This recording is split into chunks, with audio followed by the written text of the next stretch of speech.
이런 말씀을 가지고 지행객차의 모순이다. 조금 말이 어렵습니다만 아는 대로 살지 않는 모순이라는 제목으로 함께 은혜를 나누려고 합니다. 사실 자기 모순에 빠져 있지 않는 사람은 한 사람도 없습니다.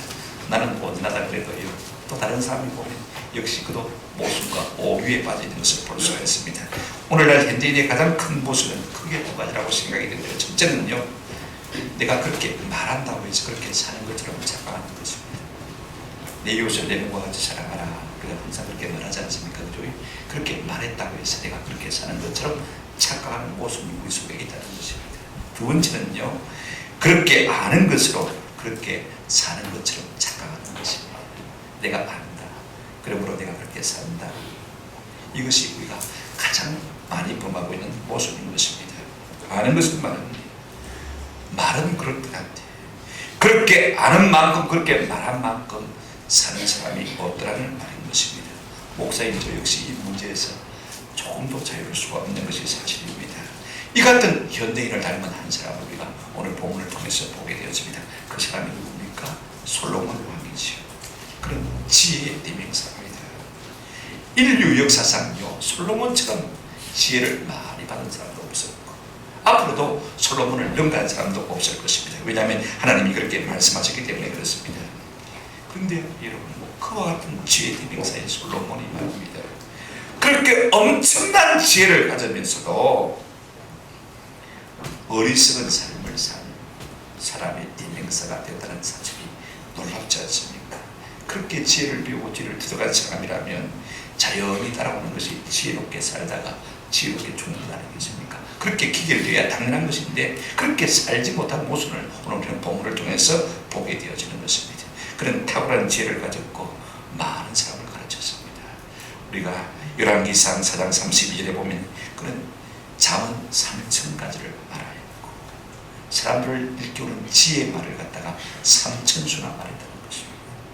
그런가 하면 그의 노래는 1,005편이요 그렇게 말하고 있는 것을 볼 수가 있습니다. 그러나 여러분, 솔로몬은요, 자신의 지혜로 다른 사람을 타락의 길로 가는 것을 막았지만은 자신의 타락은 막지를 못한 것을 보게 되었습니다. 우리가 솔로몬의 결말을 보면요, 덜컥 겁이 납니다. 내가 그와 같은 사람이 되지 아니할까 두려운 마음이 생기는 것이 사실인 것입니다. 우리 주변에 이런 사람들이 종종 있지 않습니까? 멀리 갈 것도 없이 제가 그런 사람일 수도 있고 또 멀리 갈 것도 없이 우리 자신이 솔로몬 같은 사람일 수도 있는 것입니다. 그렇다면 인생이 어떻게 이런 모순에 빠지게 되어지며 어떻게 하면 이런 모순에서 벗어날 수 있는지 우리가 솔로몬을 앞에 놓고 좀 깊이 묵상할 수 있는 은혜가 있으면 참 좋겠다 싶어요. 첫째로 우리가 생각할 것은요, 우리가 자신만만하다고 함부로 하나님의 말씀을 가볍게 여기면요, 우리에게 곧 위험이 닥친다는 사실을 오늘 본문을 통해서 좀 살펴보았으면 좋겠습니다. 오늘 솔로몬이 많은 이방 여인을 사랑하면서도 오늘 1절에서 시작하고 있지 않습니까? 여러분, 솔로몬이 뭡니까? 삼척동자도 하는 지혜의 대명사입니까? 이스라엘의 3대 왕입니다. 그는 역사상 가장 위대한 다윗 왕의 10번째 아들입니다. 그러나 여러분, 그럼에도 불구하고 이 솔로몬은요, 다윗이 정상적인 결혼 관계에서 난 아들이 결단코 아닙니다. 우리아의 아내인 바세바를 통해서 난 아들입니다. 불륜의 씨앗이라 그 말인 것입니다. 하나님께서 그래서 이 불륜의 첫 씨앗인 그의 행은요, 치심으로 먼저 불러가신 것을 볼 수가 있습니다. 그 후에 바세바가 다시 난 아들이 솔로몬인데, 만약에 하나님께서 징계하셨다면 그의 형처럼 솔로몬도 어릴 때 마땅히 죽어야 옳은 사람인 것입니다. 그러나 하나님께서 다윗의 해결을 보시고 불쌍히 여기사 그에게 은혜를 베푸신 것을 볼 수가 있습니다. 그래서 솔로몬이 태어났을 때 하나님께서 그 별명을 뭐라고 부르셨냐면요, 여리디아, 하나님의 사랑을 받은 자, 이렇게 불러주신 것을 볼 수가 있습니다. 여러분, 그러니까요, 이 솔로몬의 존재 자체는 머리끝부터 발끝까지가 무엇으로 됐습니까? 순전한 하나님의 은혜와 자비와 긍휼로 이루어진 사람인 것을 우리가 생각할 수 있습니다. 그렇다면 그가 어떻게 살아야 되겠습니까? 전심으로 다윗처럼 아버지처럼 하나님만 의지하며 살아야 마땅하지 않겠습니까? 사실 그는 10번 죽고 깨어나도 왕이 될 수가 없는 사람입니다. 왜냐하면 그 행이 9명이나 남아있으니까 말입니다. 그런데 하나님께서 그럼에도 불구하고 그를 왕으로 세우셨습니다. 솔로몬이 처음에 이 은혜에 얼마나 감사했는지 모릅니다. 왕이 되어서 국사가 얼마나 바쁨에도 불구하고요, 기본 산당에 올라가서 1000번의 번제를 드린 것을 볼 수가 있습니다. 우리 같으면 여러분 1000번 예배를 드리는 것 1000시간 아닙니까? 1시간 정도 예배를 드리니까 여러분 왕이 된 사람이 1000번을 예배하게 하시겠습니까? 근데 여러분 하나님 앞에 소를 태워드리고 양을 태워드리는 이 제사가 1시간 만에 끝나겠습니까? 1000번의 제사를 하나님 앞에 온전히 올려드린 것을 볼 수가 있습니다. 이 때문에 하나님께서 이 솔로몬을 기뻐하시고 전무후무한 지혜를 주시겠다고 약속하신 것을 우리가 잘 알고 있습니다. 지혜뿐만 아닙니다. 덤으로 부귀와 영화도 주시겠다, 그렇게 말씀하신 것이 열왕기상 3장 1절부터 15절의 내용에 나타나 있는 것을 우리가 보게 되었습니다. 그런데 이와 같은 엄청난 지혜를 받았으면서도 불구하고 그는 그 지혜대로 삶을 살지 못한 것을 보게 되었습니다. 엄청난 부와 명성이 그를 부패하게 해서 10장 23절에 보면 이런 말씀이 있습니다. 솔로몬 왕의 재산과 지혜가 세상의 그 어느 왕보다도 만지라 큰지라. 아직 젊은 왕이에요. 재산도 엄청납니다. 지혜도 엄청납니다. 천하의 유랑들이 그를 감당할 수 없을 정도로 그는 자신만만한 사람이 된 것을 우리가 볼 수가 있습니다. 여러분, 내 삶에 자신만만해지면요, 어떤 현상이 나타나기 시작하면요, 하나님이 금하신 것도 은근히 내 옆에 끌어들이기 시작하는 현상을 우리가 볼 수가 있습니다. 여러분 1절 한번 보시기 바랍니다. 솔로몬 왕이 바로의 딸 외에 이방의 많은 여인을 사랑하였으니 곧 모함과 암몬과 세돔과 시돈과 헷 여인이라 그랬습니다. 여러분 2절에 보시면요, 하나님이 뭐라고 말씀하셨습니까? 여호와께서 일찍이 이 여러 백성에 대하여 이스라엘 자손에게 말씀하시기를 너희는 그들과 서로 마지 말며 동원하지 말며 그들과 섞이지 말라는 것입니다. 그들도 너희와 서로 동원하게 하지 말라. 그들이 반드시 너희의 마음을 돌려 그들의 신들을 따르게 하리라 하셨으나 솔로몬이 어떻게 했다고요? 그들을 뭐 했다고요? 사랑해. 하나님이 말씀하셨습니다. 그런데 힘이 있으니까, 자신만만하니까 하나님의 말씀도 은근히 무시하는 것을 볼 수가 있습니다. 내가 뭐 여덟 쪽이야 마음대로 주무르지 못하대요. 하나님은 인생의 약함을 아시고 경고하시고 말씀하셨음에도 불구하고 하나님의 말씀을 가볍게 여기는 현상이 그에게 나타나는 것을 우리가 볼 수가 있습니다. 그래서요, 어느 정도로 아내와 처첩들을 많이 두었는지 아십니까? 3절에 보십시오. 어떻게 했습니까? 왕은 후궁이 몇 명이요? 700명이요. 첩이 몇 명이라고요? 300명이라. 또한 몇 명입니까? 계산 금방 되지 않았습니까? 여러분 1000명의 처첩들을 그들이 이기는 것을 볼 수가 있습니다. 우리 가운데 야, 남자들은 대단하다, 나도 한번 그렇게 해봤으면 참 좋겠다, 이런 마음의 생각을 품을지 모릅니다만은요, 조금 이따 그런 결정을 하시기 바랍니다. 여러분 결단코요, 이 솔로몬이 행복한 사람이 아닙니다. 자 보십시오. 사람의 마음은 하나입니까? 그죠? 자, 한 사람에게 줄 수 있는 마음이 우리 사람의 마음입니다. 근데 천 사람에게 나눠주려고 하니 한 사람도 제대로 똑똑하게 사랑했습니까? 못했습니까? 못했어요. 한 사람도 진정으로 집중적으로 사랑하지 못했기 때문에 그 많은 첩첩들이 있었지만은 온전한 사랑받지 못한 아내들이, 첩첩들이 이 솔로몬을 갖다가 온전히 사랑했겠습니까? 한번 생각해 보십시오. 그러니 한 여인에게서도 온전한 사랑을 받아보지 못한 불행한 사람이 되고 만 것을 우리가 기억할 필요가 있습니다. 어떻게 이렇게 지혜를 배운 사람이 어리석은 사람이 되고 말았느냐? 여러분 젊고 힘있고 부가 있고 권세가 있으니까 무엇이든지 자신만만해졌고 이로 말미암아 하나님의 말씀조차도 가볍게 여기기 시작한 것이 바로 솔로몬의 병의 시작인 것을 볼 수가 있습니다. 하나님께서는 왕이 될 자에게 미리 모세를 통해서 하신 말씀이 있습니다. 신명기 17장 16절부터 19절에 많은 내용이 있습니다만 특별히 17절에 이렇게 말하고 있는 것을 볼 수가 있습니다. 그에게 아내를 많이 두어, 왕이 될 사람을 이렇게 말하고 있는 것입니다. 아내를 많이 두어 그의 마음이 뭐하게 하지 말라, 미혹되게 하지 말라. 여러분 같이 결혼해서 살면요, 자연히 담게 되어 있고 그 마음이 빼앗기게 되어 있는 것입니다. 그래서 하나님께서는 미리 왕이 될 자에게 아내를 많이 두지 말라, 그렇게 말씀하셨습니다. 왜냐하면 아내들이 그 마음을 빼앗아가기 때문에 그렇습니다. 그런데 여러분 다윗은 지금 솔로몬은 자신만만하지 않습니까? 그까지 그 늦어점이야 마음대로 주무를 수 있다고 생각하는 것입니다. 그래서 하나님의 말씀을 가볍게 생각하고 이 1000명의 첩첩들을 거느리기 시작한 것을 볼 수가 있습니다. 여러분 영적인 일은요, 내 마음대로 안 되는 것이 사실입니다. 늘 저는 입버릇처럼 중얼거리는 노래가 있습니다. 내 힘만 어지할 테면 패할 수밖에 없다. 아무리 내가 자신만만해도 내 힘만 의지하면 피할 수밖에 없는 것이 우리 인생인 것입니다. 그러나 솔로몬은 벌써 하나님의 말씀을 가볍게 여길 정도로요, 그 마음이 병이 든 것을 우리가 보게 되었습니다. 자, 여러분, 세상 사람들이 어떻습니까? 삶에 자신이 생기면, 자신만만해지면요, 무엇인지 내 마음대로 다 할 수 있을 것 같은 착각에 빠지는 것을 볼 수가 있습니다. 그래서 죄다 내 눈에 좋아 보이는 것은 다 내 입에 끌어놓는 것을 볼 수가 있습니다. 그런데 여러분, 내가 나중에 힘이 없어지면요, 그 끌어놓은 것들이 나중에 독사처럼 나를 물기 시작하는 사실을 미리 깨달을 필요가 있습니다. 저는 제 서재에 이런 글귀를 새겨놓고 있습니다. 유일물이면 정일루라. 물건이 한 가지 더하면 다를수록 내 마음이 그 운명에 더 매이게 되어진다, 그 말입니다. 여러분, 아무리 좋은 물건도요, 자꾸 갖다 놓으면 거기에 매이게 되어 있어요. 그렇지 않습니까? 한 명의 아내도 벅차한데, 여러분, 1000명의 아내를 거느렸으니 한 아내의 자존이 듣기도 버거운데, 그죠? 10,000아내의 자존을 들었으니 그 마음이 얼마나 힘들었겠습니까? 결코 공부할 수가 없었던 것입니다. 우리가 힘이 있을 때는요, 내 마음대로 모든 거 다 하려고 합니다. 다 할 수 있을 것 같아요. 내가 뭐 이길 수 있을 것 같아요. 뭐 술 그거, 아이고, 별거 아니다. 이성교제 그 별거 아니다. 내가 뭐 사업 그거, 실수하는 사람들 그렇게 나는 절대로 하지 않을 수 있다. 그렇게 해서 은근히 다가갑니다만은요, 그러나 사람이 항상 던전이 있을 수 있는 것은 결단권입니다. 솔로몬은 모든 면에 자신이 만만했어요. 이로 지금 당장 좋아 보이는 것을 내 옆에 다 끌어모아 자기 앞에 두었습니다만, 결국 이것들이 올무가 되어서 자신의 삶을 망치는 독사가 된 것을 우리가 볼 수가 있습니다. 한번 더 합시다. 힘이 있을 때 조심합시다.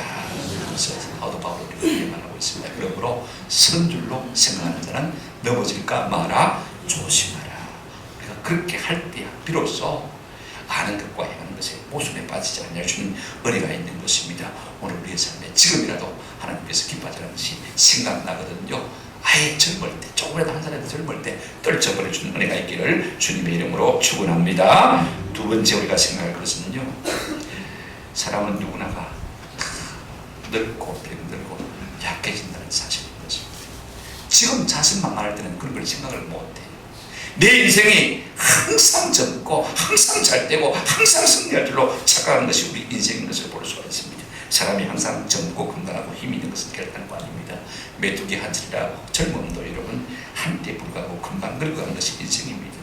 나이 들면 결국 인생에 쇠락을 가져오는 것을 우리가 잘 알고 있지 않습니까? 여러분, 솔로몬도 예외가 아닙니다. 4절 보십시오. 오늘 이렇게 말하고 있습니다. 솔로몬의 나이가 많을 때에 그의 여인들이 그의 마음을 돌려 다른 신들을 따르게 하였으므로 왕의 마음이 그의 아버지의 마음 아버지 다윗의 마음과 같이 아니하여 그의 하나님 여호와 앞에 온전하지 못하였으니. 솔로몬이 언제요? 나이가 많을 때.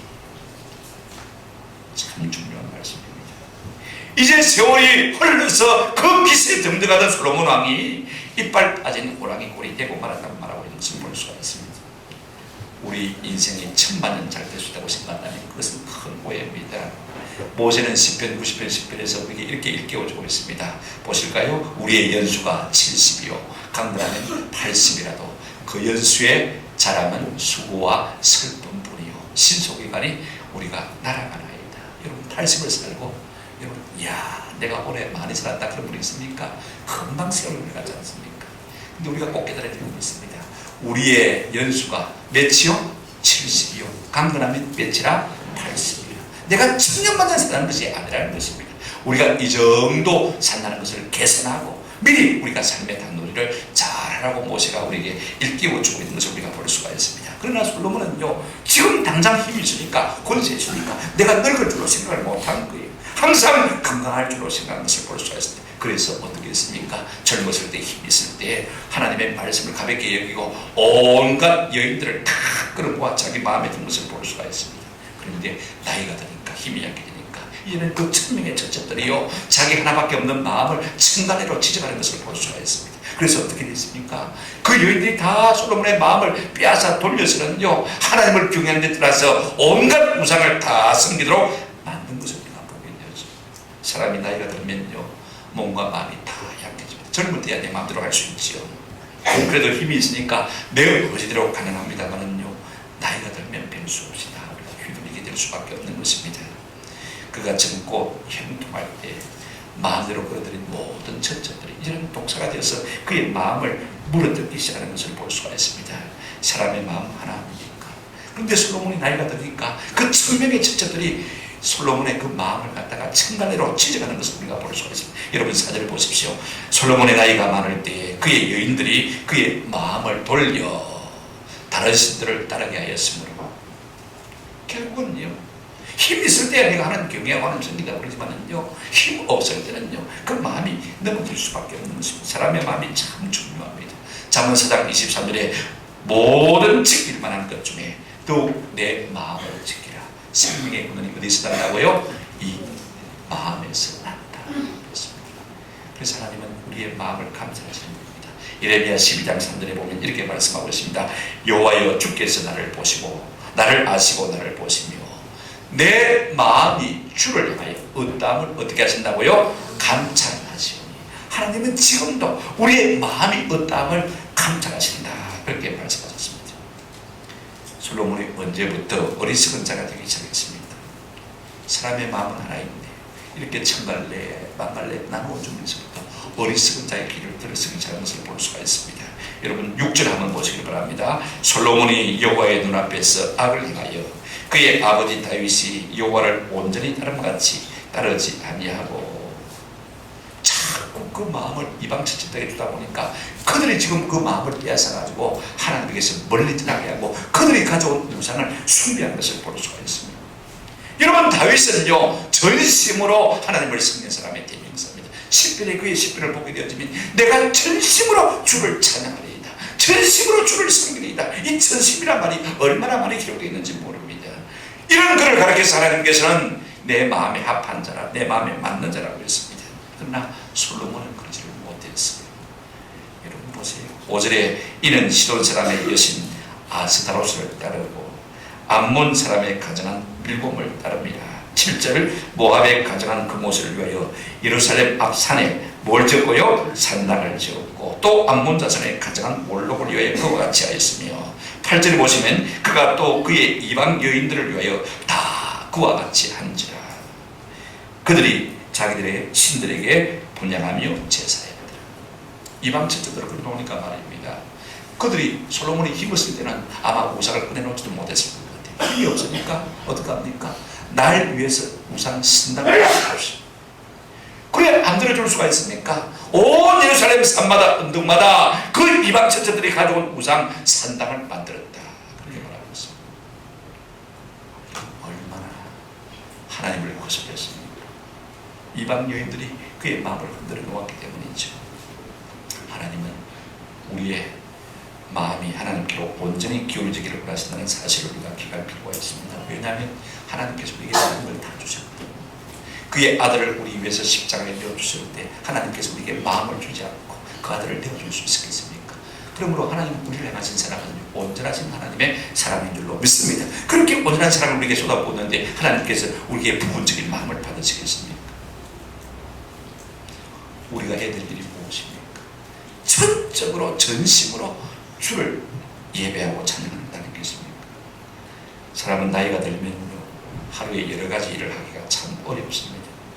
이제 우리가 내가 나이가 든다고 생각되어지면요 더 들기 전에 하나님 앞에서 합당하지 못한 것들을 하나하나 정리하는 은혜가 있기를 주님의 이름으로 축원합니다.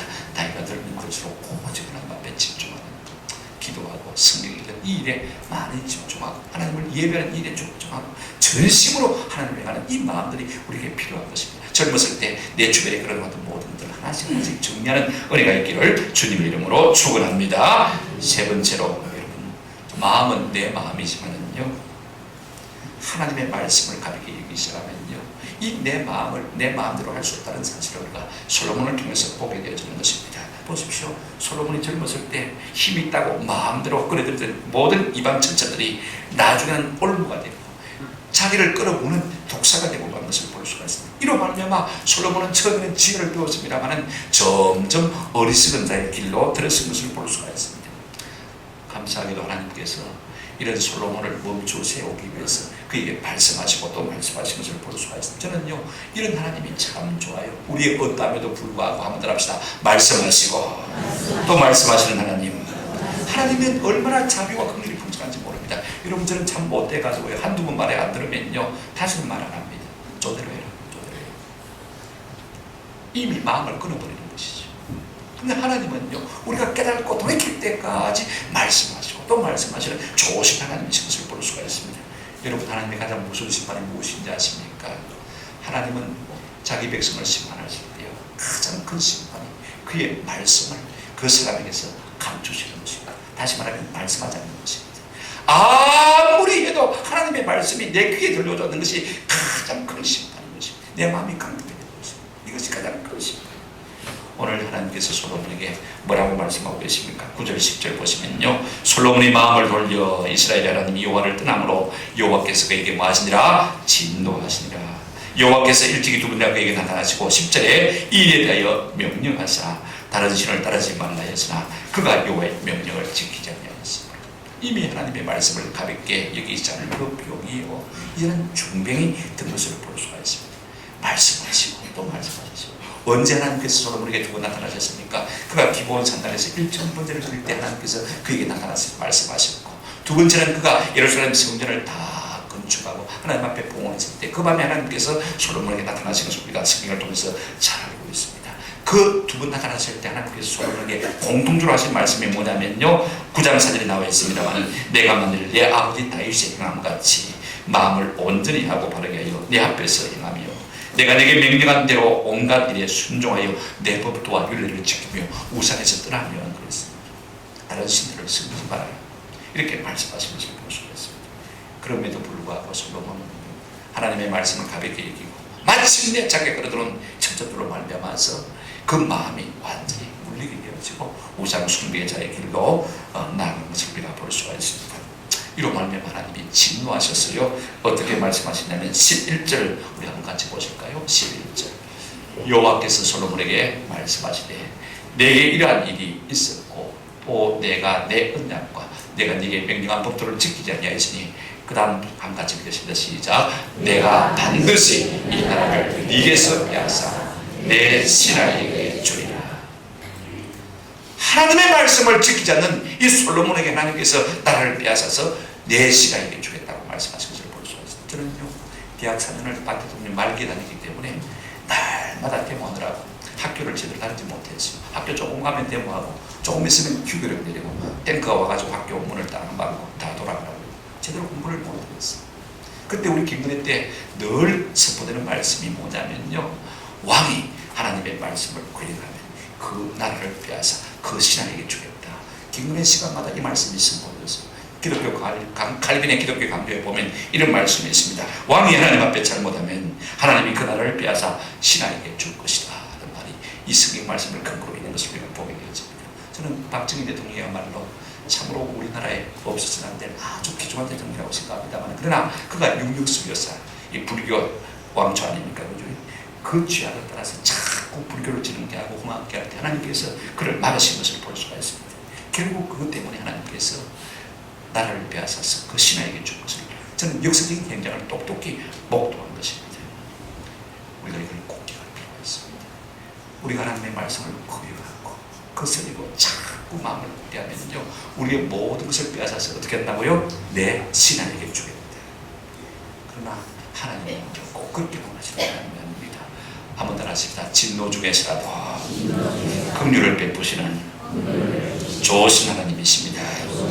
저는 두 가지 긍휼을 오늘 본문을 통해서 보게 되었습니다. 12절 보시면요, 그러나 내 아버지 다윗을 위하여 내 세대는 이 일을 행하지 아니하고 내 아들의 손에서 빼앗으려니와 그렇게 말씀하셨습니다.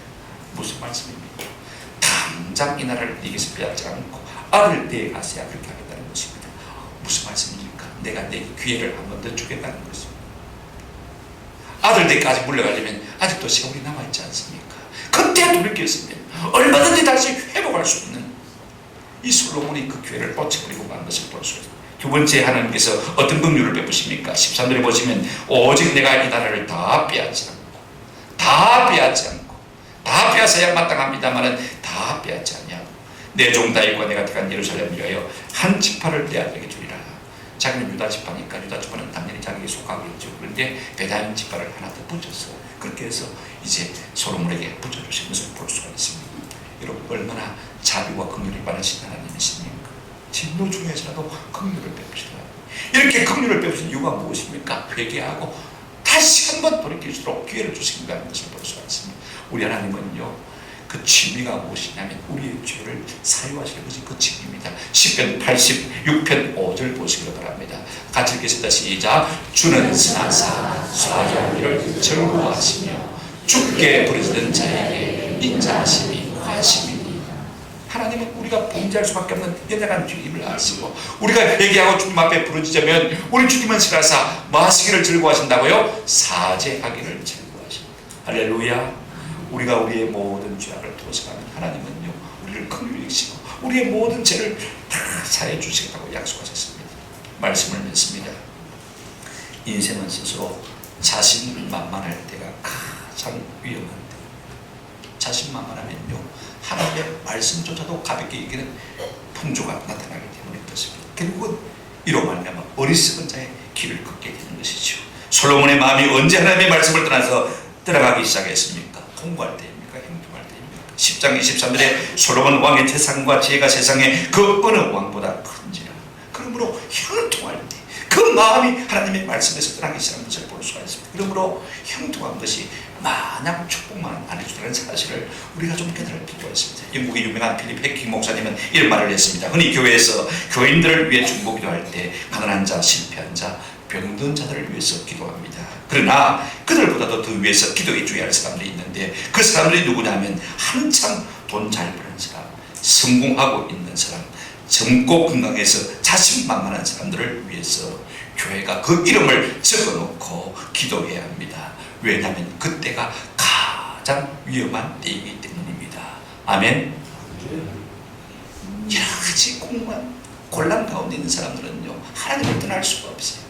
그러나 형통하고 자신만만하면요, 그 마음의 교만 때문에 하나님의 말씀을 가볍게 여기고 결국은 솔로몬처럼 어리석은 자의 길로 갈 수밖에 없는 것이고, 꼭 기억하십시다. 지금의 행동 때문에 성공을 크게 여긴 나머지 방심하는 순간에 우리는 하나님의 말씀을 가볍게 여기고 거기서부터 어리석은 자의 길로 갈 수 있다는 사실을 꼭 기억하십시다.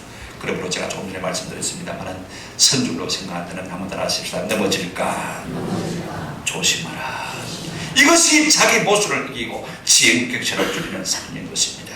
둘째로 우리가 그렇게 말한다고 해서 그렇게 사는 사람이 그냥 착각해서는 안 됩니다. 제가 하나님의 말씀을 얼마나 많이 말하고 있습니까? 내가 이 말씀을 가지고 저하고 가르친다고 해서 제가 그런 사람이, 그렇게 사는 사람이 결코 될 수가 없다는 사실인 것입니다. 마태복음 7장 21절에 나더러 주여 주여 하는 자마다 다 천국에 들어갈 것이 아니요 다만 하늘에 계신 내 아버지의 뜻대로 하는 자라야 행하는 자. 내가 그렇게 말한다고 해서 그렇게 사는 것이 아니라는 것입니다. 이런 목소리 우리 가운데 얼마든지 수준인데, 그러므로 우리 아버지의 뜻대로 행하는 자라야 천국에 들어간다. 이 말씀 우리가 좀 마음에 깊이 새겼으면 참 좋겠습니다. 실제로 그렇게 알고 그렇게 가르치고 있다고 해서 결단코 그렇게 사는 사람이 아닐 수가 있다는 사실입니다. 저와 같은 사람이 그런 착각에 빠질 가능성이 많이 있죠. 우리 예수님 어떤 분입니까? 사도행전 1장 1절에 이렇게 말하고 있습니다. 데오빌로여, 내가 먼저 쓴 거리는 무릇 예수께서 마시며 행하시며 가르치기를 시작하십니다. 우리 예수님은요, 가르치기를 먼저 하십니다. 자기가 산 만큼 마신 분이에요. 말씀하신 분, 가르치신 분. 이걸 갖고 기할 필요가 있습니다. 오늘 우리는요, 그렇게 살지 못하면서 내가 안다고 막 가르치려고 하는 것을 볼 수가 있습니다. 조금 교회가 붕하면 사람들이 막 세미나하려고 하는 것을 볼 수가 있습니다. 그러나 그렇지 않습니다. 내가 안다고 해서 그렇게 사는 것이 결단과 그러므로 우리가 늘 행한 만큼만 가르쳐주는 그런 은혜가 있으면 참 좋겠습니다. 야고보 사도는 야고보서 1장 22절을 이하에 이렇게 말씀하고 있습니다. 너희는 말씀을 행하는 자가 되고 듣기만 하여 자신을 많은 자가 되지 말라. 속이는 자가 되지 말라. 우리가 안다고 해서 내가 그렇게 사는 것처럼 착각하지 말라는 말씀입니다. 그것은 자신을 속이는 행위라는 것입니다. 25절에 보면 자유롭게 하는 온전한 율법을 들여다보고 있는 자는 듣고 잊어버리는 자가 아니요 실천하는 자니 이 사람은 그 행하는 일에 복을 받으리라. 우리가 행할 때 복을 받는 것입니다. 저는 에스라 7장 10절 말씀, 약 2학년 때 묵상하면서 참 마음에 깊이 새겼어요. 학사 에스라가 바벨론 포로에서 다시 이스라엘로 들어올 때, 예루살렘 들어올 때 그가 시가지기를 집한 것을 볼 수가 있습니다. 마지막 말씀인데 자막에는 안 나올 테니까 여러분이 잘 들으시기 바랍니다. 에스라 7장 10절에 이렇게 말씀하고 있습니다. 에스라가 여호와의 율법을 한번 합시다. 연구하여 준행하며 가르치기로 결심하였더라. 그럴 때부터 제 마음속에 담고 있는 말씀인데 그동안 조금 이 말씀을 가까이 하지 못했어요. 지금 다시 제 마음속에 내 사명은 하나님의 말씀을 연구하고 준행하며 가르치는 것입니다. 자꾸 제가 그렇게 노트에 쓰고 제 마음속에 일깨워주고 있어요. 중요한 것입니다. 우리가 아는 것으로 말하는 것으로 그렇게 사는 것처럼 착각하지 않을 수 있는 은혜가 있기를 주님의 이름으로 축원합니다.